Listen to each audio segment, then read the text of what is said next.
in the squadron. They called him Bullets, but we call him Greg Kelly. Greg Kelly is on the air on the Red Apple Podcast Network. St. Patrick's Day was yesterday. Brutally cold, but good fun. We're at the parade. It was excellent. Before we do anything here, we got two interesting things going on right now that I need to know about.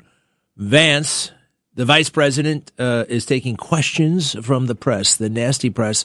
There's also a intelligence briefing happening at the U.S. Congress. Both the eeny, meeny, miny, mo. Let's go with Vance. I got to hear how he's taking on the fake news. Okay, it's always enjoyable. Go ahead if you don't mind. Those are very often the people who commit acts of violence against the United States of America, against our people. So there's a lot that we're working on. You know, you knock on wood, I think that we've had a very good track record with security under the Trump administration. We've got murder rates as low as they've ever been. But the only way to stay ahead of this stuff is to keep vigilant about it. The unfortunate reality is there are always bad people out there. Again, very many of them outside of our country who are trying to come in. They're always going to be there. What you need your government to do, what you should expect your government to do, is to stay on top of it and keep you as safe as possible. That's what we try to do every single day. Thank you.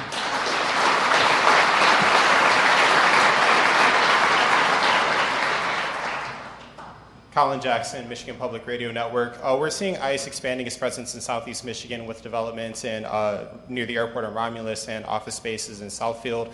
And I'm wondering what words you would have to say to community members who may be concerned that this might lead to an increase in aggressive immigration tactics like we've seen in Minnesota or Chicago. Well, what I'd say is that ICE is a very simple job, and it's not just ICE, it's the entire federal government, law enforcement agencies, the various three-letter agencies that exist within the federal government. It's to make people safe. And ICE in particular is trying to get violent criminals out of the United States of America. People who have no legal right to be in the United States of America, the best thing they could do is just go home voluntarily. That would be the easiest thing. And I always find it a little bit weird when congressional Democrats or others say, how dare you? And then the thing that they're so offended by is that we're getting illegal aliens, many of them with criminal records, out of our country. How dare we? That's exactly what we should be doing. That's what we promised we would do when the American people elected Donald J. Trump president of the United States, to protect the American people. All right, I like it, Vice President Vance. I get it. But Tulsi Gabbard is on the D&I right now, and she's facing off with Democrats, and this could be good. They're taking a lot of questions over Iran war, and this Joe Kent guy who quit with no notice whatsoever. Got to give 2 weeks notice, even if you work at the bread basket on 7th Street in Garden City. Go ahead, if you don't mind, please. Should be timely, objective, and independent of political considerations, correct? Yes. And you noted in your opening statement you're here fulfilling a statutory responsibility and that your testimony, quote, represents the IC's assessment of threats, That's right. Correct? That opening statement, as submitted to the committee in advance of this hearing, stated that as a result of last summer's airstrikes, quote, Iran's nuclear enrichment program was obliterated, end quote, correct? That's right. And is that in fact the assessment of the intelligence community? Yes. So the assessment of the intelligence community is that Iran's nuclear enrichment program was obliterated by last summer's airstrikes? Yes. And the opening statement you submitted to the committee last night also stated, quote, there has been no effort since then to try to rebuild their enrichment capability, end quote, correct? That's right. And that's the assessment of the intelligence community. Yes. The White House stated on March 1st of this year that this war was launched and was, quote, a military campaign to eliminate the imminent nuclear threat posed by the Iranian regime, end quote. That's a statement from the White House. Quote, the imminent nuclear threat posed by the Iranian regime. Was it the assessment of the intelligence community that there was an imminent nuclear threat posed by the Iranian regime? The intelligence community assessed that Iran maintained the intention to rebuild and to continue to grow their nuclear enrichment capability. Was it the assessment of the intelligence community that there was a, quote, imminent nuclear threat posed by the Iranian regime, yes or no? Senator, the only person who can determine what is and is not an imminent threat is the president. False. This is the worldwide threats hearing where you present to Congress national intelligence, timely, objective, and independent of political considerations. You've stated today that the intelligence community's assessment is that Iran's nuclear enrichment program was obliterated and that, quote, there had been no efforts since then to try to rebuild their enrichment capability? Was it the intelligence community's assessment that nevertheless, despite this obliteration, there was a, quote, imminent nuclear threat posed by the Iranian regime? Yes or no? It is not the intelligence community's responsibility to determine what is and is not an imminent threat. Okay. That is up to Here's the the president problem. based on a volume No, of it is information precisely that he receives. It is precisely your responsibility to determine what constitutes a threat to the United States. This is the worldwide threats hearing, where, as you noted in your opening testimony, quote, you represent the IC's assessment of threats. You are here to represent the IC's assessment of threats. That's a quote from your own opening statement. And so my question is, as you're here to present the IC's assessment of threats, was it the assessment of the intelligence community that, as the White House claimed on March 1st, there was a, quote, imminent nuclear threat posed by the Iranian regime? Yes or no? Once again, Senator, the intelligence community has provided the inputs that make up this annual threat assessment. You won't answer the question. It is the nature of the imminent threat that the president has to make that determination based on a collection and volume You're here of to be information and timely. intelligence that he is provided with. You're here to be timely, objective, and independent of political considerations. Exactly what I'm doing. No, you're evading a question because to provide a candid response to the committee would contradict a statement from the White House. Let me ask you about your presence in Fulton County on January 28th of this year. This is the good You were stuff. present at the FBI's raid on the Fulton County Elections Office on January 28th, correct? I was present for part of the FBI exercising a warrant approved by a municipal judge. Yes, and the obtain FBI was there executing. The investigation. FBI was there executing that warrant to seize ballots and materials associated with the 2020 election, correct? Yes. And are you aware that members of this committee have already opened inquiries into your election-related activities? Yes. And are you aware that your general counsel and deputy general counsel have already provided testimony to this committee regarding those activities? Yes. On February 2nd, you sent a letter to Senator Warner regarding your presence at the raid. Was that letter accurate? I don't recall the exact date, but if I sent a letter that had my signature, it was accurate. You stated in the letter that your presence at the raid was, quote, requested by the president, correct? Yes. When did the president request your presence at the raid? The day of the raid, the warrant execution commencing. The day of the raid. Yes. He called you on the phone? I'm not going to disclose how the message was delivered, but it was a request from the president and his administration to go and help oversee this warrant being executed along with the deputy director of the FBI. Is it your and role to thank oversee- the FBI agents who were conducting Is it this your warrant. role to oversee the execution of criminal warrants? It is my role, based on statute that Congress has passed, to have oversight over election security, to include counterintelligence. But you said to you include oversaw the raid, correct? You just testified you oversaw the raid? portions of it. Okay. Did you handle any ballots or election-related materials? No. You were inside an FBI evidence truck, correct? You were photographed inside an FBI evidence It was an truck. empty truck, yes. The president stated, quote, you looked at Senator's time has votes that expired. wanted to be checked out. The Is that senator's accurate? time is expired. Did you look at votes as the president Senator stated? Ossoff, your time has expired. You respond You can for the have record? her. No, she cannot respond No, because for the record. Will the director please respond for the record to that question is my I'm my happy question. to respond to questions for the record. Thank you, Director Gabbard. Thank you. Vice Chairman? I just want to, not going to go back to this issue. I'm sure we'll address in the. That was actually very good and very interesting, and Tulsi is spot on here, okay? I got to stay with this. Forgive me. From you guys in this kind of setting. And the fact that we have repeated public reporting, including a major story in the Wall Street Journal today about China and Russia assisting Iran, which seems obvious and evident, and none of you would confirm that publicly, I think doesn't give the American people the full challenges of this war. Yeah, you don't have to comment on I everything would that's in add, the Wall Street I Journal. said earlier that the media is not a classification authority. but certainly sounds like something Russia and China would do, and that have done for decades in the past to Americans. To wrap up a little business here before we adjourn the open session, we will reconvene in 30 minutes in our usual location for the closed session. That's at 12:56 promptly. I do want to note for the record that Senator Young cannot join us. He is at Dover Air Force Base for the dignified transfer of remains for one of our fallen heroes, a Hoosier. And I would invite everyone to join Senator Young in praying for the family and friends of that soldier and all the soldiers who have given their life in the defense of our freedom and security. General Hartman, I want to again acknowledge you, given your impending retirement, since this is your last appearance for the committee.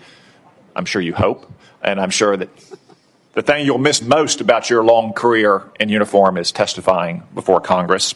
I remind members that questions for the record will be due by the close of business on Friday, March 20, and the audience will remain seated for a moment so that our witnesses and members may exit and proceed promptly to the closed session. He's one thorough This guy, that open Tom session Cotton. is adjourned. Good for you. Well, that was fascinating, actually. That was fascinating. And you hear, basically, that's the contest between the people and the swamp. We elect Trump. Trump picks Tulsi Gabbard. President Trump is allowed to have concerns. President Trump is allowed to direct people to do things. Even the precious FBI. I want you to keep an eye on what's going on in Georgia. You're allowed to do that. That's not up to the swamp. What else was good there? You know, the IC said something, therefore the president must do something or not do something. No, actually. It's the president's judgment. It's not the IC, the intelligence community. That's just one component of a lot of other things he has to take into consideration. The IC. Well, the intelligence community, and by the way, the intelligence community they never say anything categorically. They won't do that again. Not ever since No Weapons of Mass Destruction, right? They are vague. They dance around. They play all kinds of games because they never want to be left holding the bag again. Okay? Very good. John Ossoff, he was doing his thing, but it's very anti-democratic. It's very not with the people. And you notice anything political, anything that smacks of politics, the government seeks to eradicate. There can be no political influence, which sounds fantastic to a certain degree because the word has been so demonized and delegitimized. But politics is basically people of or relating to us, the people, and how we vote. And politicians try to curry favor with us. That's not the worst thing in the world. Politics. It's fascinating. All right. I'm going to go into a bit more. I got to go a little deeper with that. I found it totally interesting. How about that? A hearing in the afternoon, a committee hearing, and that was kind of like the essence of the struggle that we're in right now. I can't believe that people know and care who Joe Kent is. I weighed in on Joe Kent. Who the hell is Joe Kent? Joe Kent is a guy from Washington who served in the military who desperately wants to be an important person. Now, for a while he was the director of national counterterrorism. It's a pretty big job, especially when we got we got to worry about terrorism. We've had 4 terrorist attacks in the past month. We've had about 25 in the past year. This is something that we have to. I know a lot of guys who would like to be in a position where they could do something about terrorism. But Joe Kent, because he wants to have a podcast and he really likes being on podcasts, said, I'm quitting immediately because of what you're doing in Iran. It doesn't really matter what you think about the Iran war. Maybe the Iran war is a mistake. Maybe it's not. I don't think it is. But let's say it's a mistake. Joe Kent was the head of counterterrorism at DNI, Department of National, what the hell do they call that? The Director of National Intelligence. Do your job. There's probably going to be more terrorism because of the Iran thing. He quits without any notice. I can't believe. I mean, I had a paper out for Newsday. I gave them notice. I had a job at the Food Basket on 7th Street in Garden City. I gave them notice. I had a job at Saks Fifth Avenue, Christmas help. I did not give them notice. I did. I left in a huff. It was one of those. It wasn't good. I had a job at the college radio station. They told me not to come back. I did. I slept through one morning. Just slipped in. I knew it was going to happen sooner or later. I was 20 years old, and I had to be there at 3:30 in the morning. I did it for a year. The one morning I didn't show up, don't bother coming into work today, and call me as soon as you get this message. I didn't bother calling. I knew what was going on. That was WFUV, Fordham University, which was very woke, even back then. They had this nasty program director. His name was Chuck Singleton. Very, very liberal, very left, very all these things. Probably a good guy. I was a jerky kind of kid, a little bit cocky. But anyway, I'm just saying, when you have a job like National Counterterrorism Director, you really should give the president more than 2 weeks before you quit. You quitter. Then I found the campaign ads. Did you see my videos last night? I have proof that Joe Kent, he doesn't really care about what's going on in the world, Iraq, but Iran. No, he just wants to be an important person. And I busted him. And at Greg Kelly USA, if you want to find a fascinating discussion about this online. But I got the goods when we come back. Thank you. Greg Kelly. Let's go, Brandon.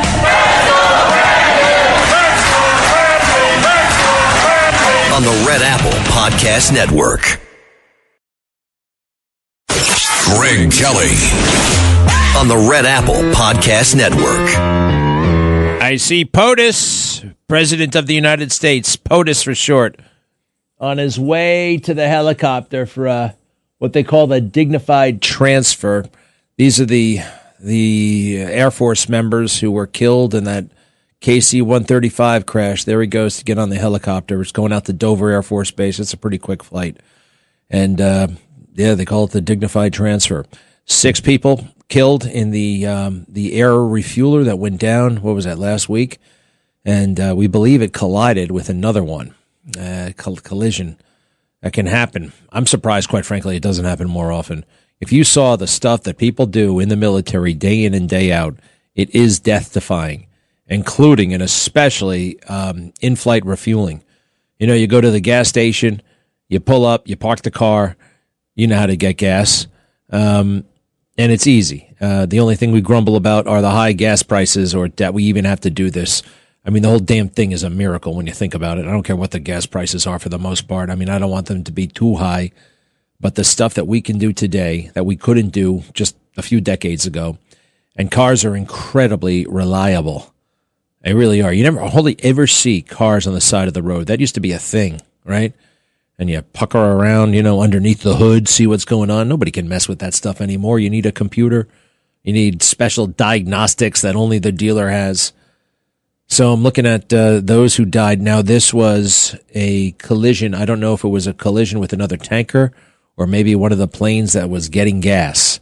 So when you're getting gas from an aircraft in flight, you have to tuck under the damn plane. I couldn't believe it. The first time I did it, I'm like, excuse me?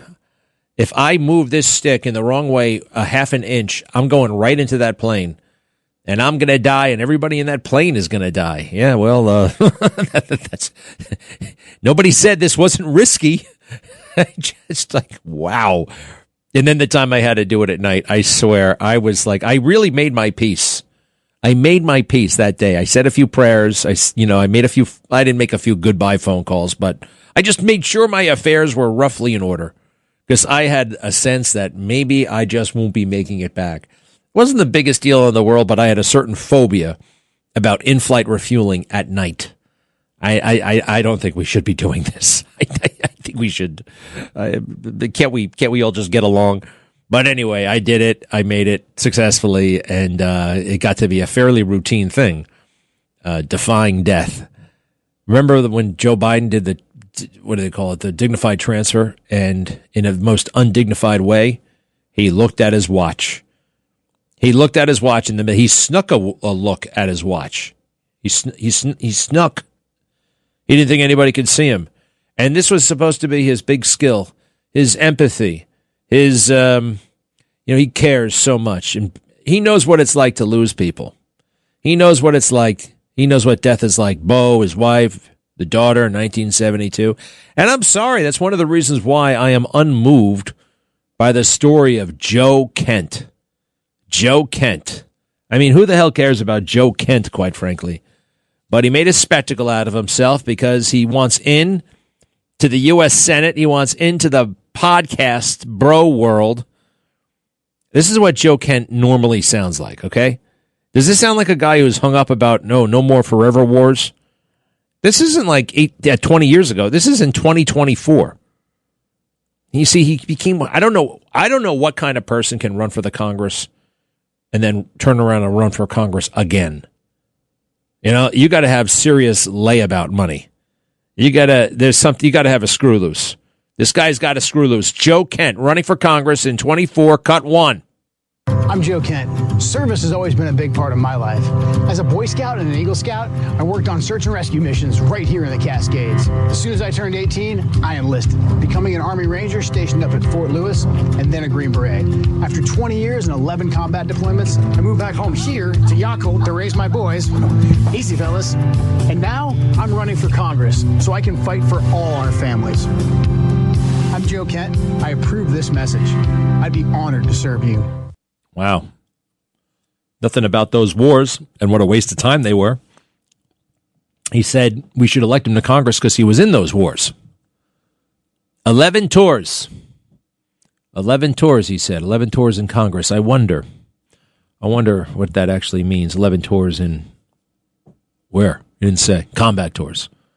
See, I know a lot of guys, they keep saying, I went to Iraq 11 times. You know who says it a lot? Politicians. Joe Biden has boasted. Wait, where is that? I think I got Joe Biden. Yeah. Listen to this boast about it. He said 11 tours. That got my attention as well. It doesn't mean anything.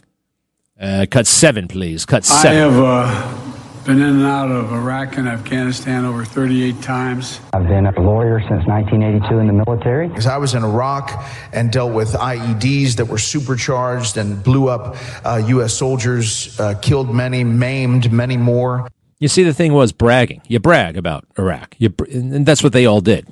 That's what everybody did. Joe Biden has been there 38 times. If you add it all up, he's probably been there for 9 minutes.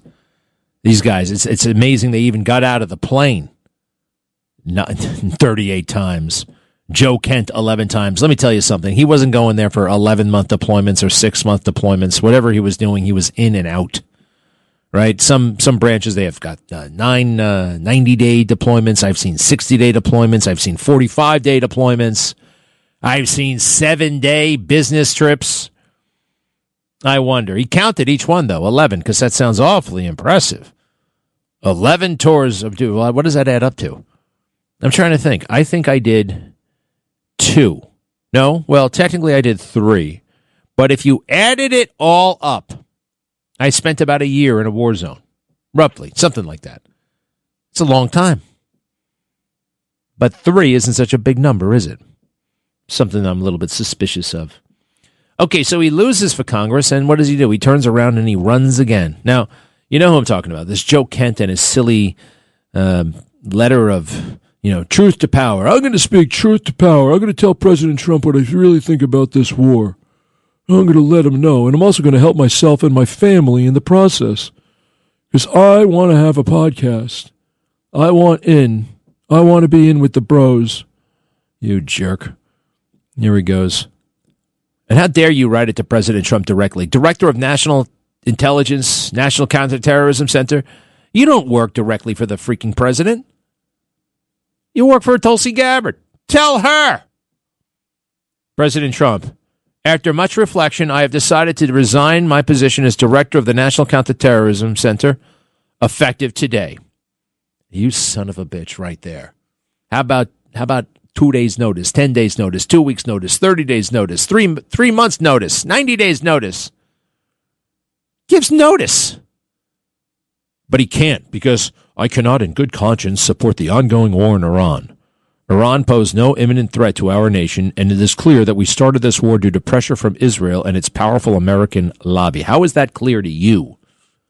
How is that clear? How do you know that? I have not given any consideration. I don't think President Trump... No. You're saying things that you do not know.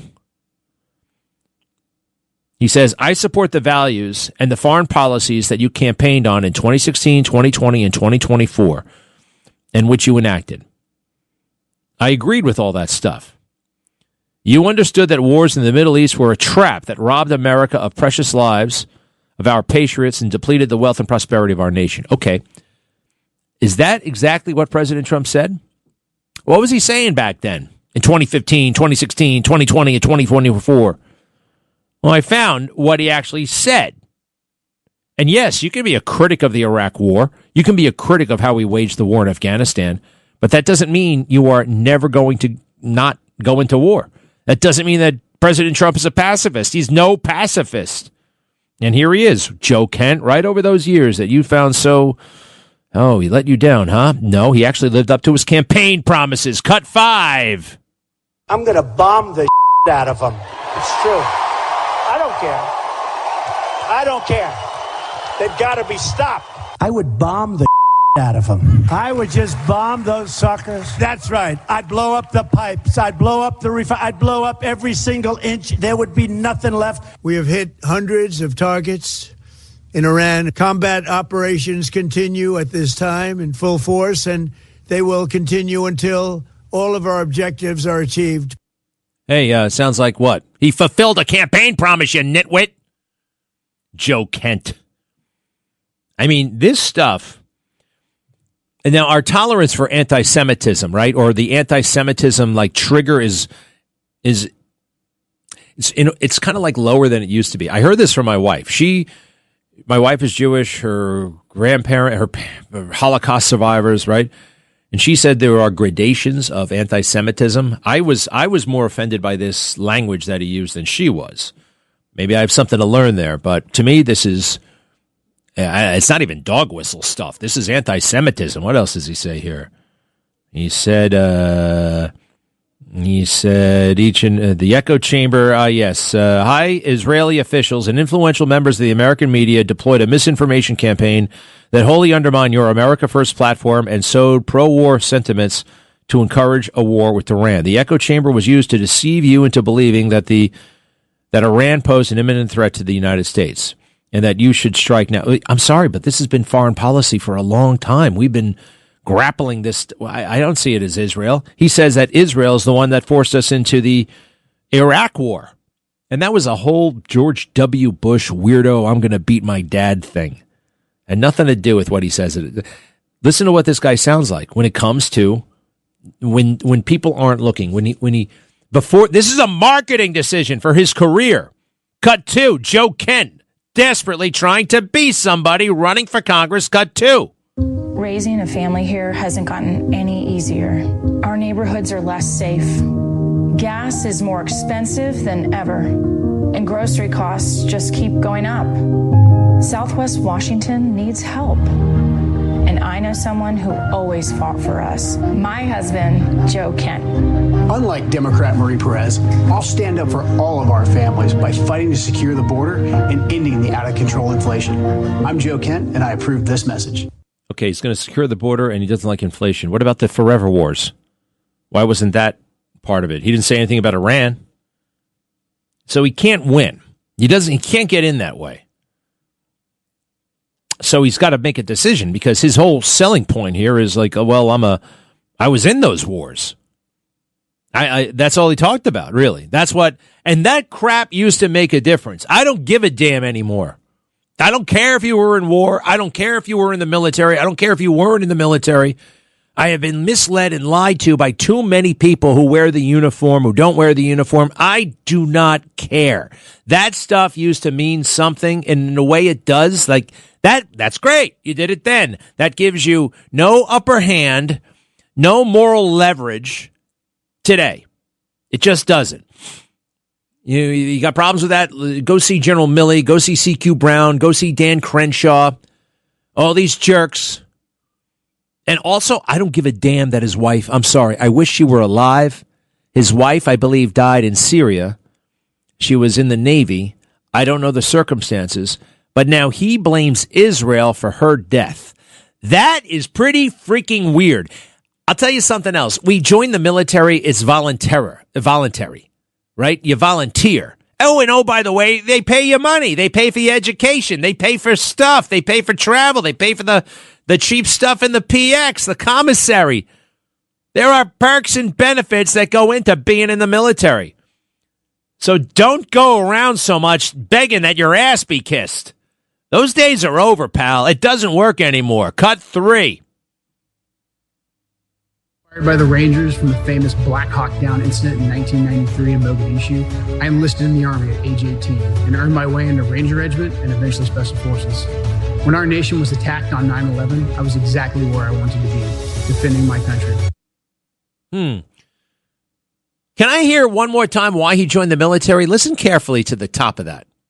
Inspired by the Rangers from the famous Black Hawk Down incident in 1993 in Mogadishu, I enlisted in the Army at age 18 and earned my way into Ranger Regiment. So he joined the military because of Somalia. Hey, that's pretty cool. That half-assed, blind, no apparent reason mission, that's why you joined the military. So don't give me this crap that you're Mr. Anti-Forever War. The only guy who can lay claim to that, right, because he said it out loud when there was a political price to be paid, was President Trump. He stood up and he said it loud. Do we have to take a quick break? We do, actually, right? Okay. Give me one moment, but I got this guy, and I got him cold. And I don't mean he's a terrible person, but he's a terrible public official.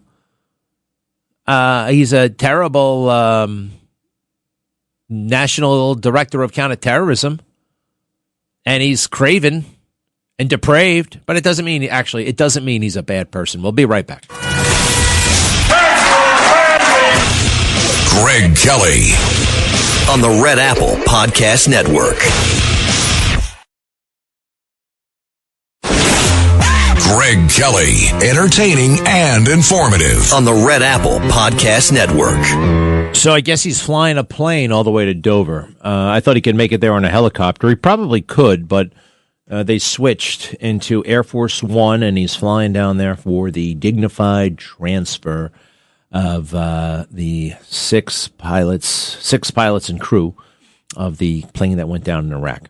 Right now, our casualty level is 15 or so. That's horrible. Horrible things do happen in war, but quite frankly, those numbers are low. All right, not to say they can't go very, very high. You know, we got these great big ships, and part of me fears that they're sitting targets, but they're really not. They're not sitting ducks. They've got immense, complex, and totally impregnable systems to stop incoming missiles. Do they have systems to stop the cheap drones, and do they have systems to stop the ultra cheap torpedoes? I saw a new torpedo.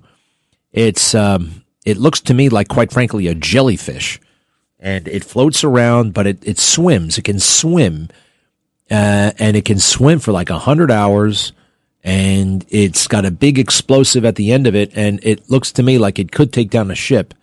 It could sink a ship. So these are the little things that we have to worry about. It's like, it's funny. Warfare has been downgraded. We don't have to worry about the ultra sophisticated technology. It's the relatively primitive technology that you got to worry about. President Trump was the only one, all right, who would say the wars were bad. He said it first. He basically was the only one. Democrats couldn't say it. Republicans couldn't say it because they all voted for this crap. And it was understood that, you know what?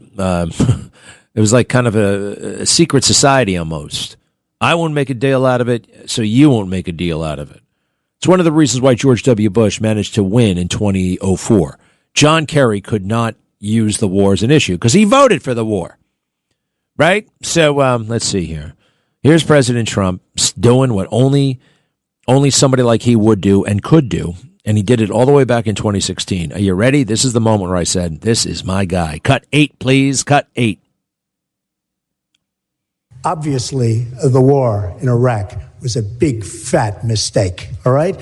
Now, you can take it any way you want, and it took Jeb Bush, if you remember at the beginning of his announcement, when he announced for president, took him 5 days. He went back. It was a mistake. It wasn't a mistake. Took him 5 days before his people told him what to say, and he ultimately said it was a mistake. The war in Iraq, we spent $2 trillion, thousands of lives. We don't even have it. Iran is taking over Iraq with the second largest oil reserves in the world. Obviously, it was a mistake. So George Bush made a mistake. We can make mistakes, but that one was a beauty. We should have never been in Iraq. We have destabilized the Middle East. Not exactly a lot of applause there. I mean, his family applauded, and then the boos came. You can't talk like that out loud to Republicans. You can't say that stuff. But he did. And people like Joe Kent and the rest, I mean, they don't know MAGA. President Trump is MAGA. He invented it, for crying out loud. Cut 9, please. Cut 9. Yeah. You still think he should be impeached? I think it's my turn, isn't it? You do whatever you want. You call it whatever you want. I want to tell you, they lied. Okay. They said there were weapons of mass destruction. There were none, and they knew there were none. There were no weapons of mass destruction. All right. Governor. You hear the boos? Huh? You couldn't say that. That's leadership. You know, when you're in politics, sometimes you have to really study what the people want, and you have to give the people what they want. And then sometimes you got to study. You can study what the people want and then say, you know what? I'm not doing that. I'm not saying that because I'm going to study what's really happening here. Generally speaking, the people are right, but they're not always right. And sometimes you got to say things that they don't want to hear. The real leadership is taking something that's unpopular and making it popular. It's a given that the Iraq war was a big, fat, stupid mistake. Right? Because President Trump said it out loud. Too many were timid. They couldn't. They wouldn't. And they had too much invested in it.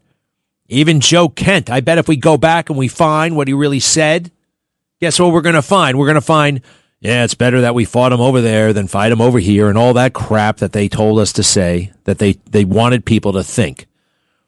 This letter is a disgrace, and I think it prevents him from ever serving an elective office again because he's a traitor. He's an absolute traitor. People are calling me a traitor for insulting this guy. How dare you insult him? He lost his wife. Okay, now that's the credential? You're going to do that after what they did to us and Joe Biden? You couldn't criticize Joe Biden used death as a weapon. Used the death of his girl, and he still does it. And I can be sorry or whatever, but that's not my problem. It's not. And she volunteered. Okay, we're not going to undo policy because of that. It happens. Just ask the families over there right now at Dover Air Force Base. And he cites it as a veteran who deployed to combat 11 times and as a Gold Star husband who lost my beloved wife Shannon in a war manufactured by Israel. You know what? If you really think that, then you should have quit. You should have quit the military. She could have quit the military. Become a conscientious objector. Why do you say it like that? A war manufactured by Israel. You really think that? Because, you know, nobody ever says that the war in Ukraine was manufactured by Russia or manufactured by Ukraine, right? No, we're just all in with the flags and the pins and the Ukraine, right? And the billions of dollars. But when it comes to Israel, yeah, there's an echo chamber and there's a lobby and it's very sinister and they do all these things. You know what's sinister? You're an anti-Jew person. You don't like Jewish people. And you try to intellectualize it somehow with this crap. I don't like you. He says, I cannot support sending the next generation off to fight and die in a war that serves no benefit to the American people nor justifies the cost of American lives. How? It's not your call. You say, wait, what does he say? I cannot support sending. You don't have to support sending. You know, you can vote against President Trump. You can vote against Vance. You can do whatever. You got a job to do. Counter terrorism. And terrorism is up. And here's the other thing. Here's the way I know he's just a showboat punk. You're a showboat punk. I pray that you will reflect upon what we are doing in Iran and who we are doing it for. The time for bold action is now. You can reverse course and chart a new path for our nation. Okay, you're going to quit now. On the verge of victory, you're going to quit. Joe Kent. You know what else about Joe Kent? Kind of like Joe Biden back in the day. He's a pretty boy. You know, he's one of these 45-year-old guys who's still in like magnificent shape. I quite frankly can't stand those guys. And I'm a little bit prejudiced about them. I am. I think, you know, you can't be working all that hard on what you're supposed to be. You know the whole thing about a dad bod? Have you ever heard that, dad bod? You know, you get fat a little bit because guess what? You have to live your life for other people. You can't be vain. You can't be, running 10 miles every morning if you're attentive to your work and your family. Well, this guy is like a triathlete. Looks like just this. I find that I'm very suspicious. Is that okay? It's okay. Is there anything else we should worry about? No, there are things we should celebrate. And we're going to be doing plenty of that. 800-848-9222. 800-848-9222. We just dropped the mother of all bombs on Iran, a 5,000-pounder on an Iranian missile site, courtesy of the B-2 stealth bomber. Be right back. Thanks for listening to The Greg Kelly Show. You can hear The Greg Kelly Show weekdays at 12:15 on 77 WABC. If you like the podcast, share it with your friends and listen anytime at WABCRadio.com and download the WABC Radio app. Hit that subscribe button on all major podcast platforms. Plus, follow WABC on social on Instagram, TikTok, Facebook, and X. See you next time for a new episode so you never have to wonder. What the heck is going on here?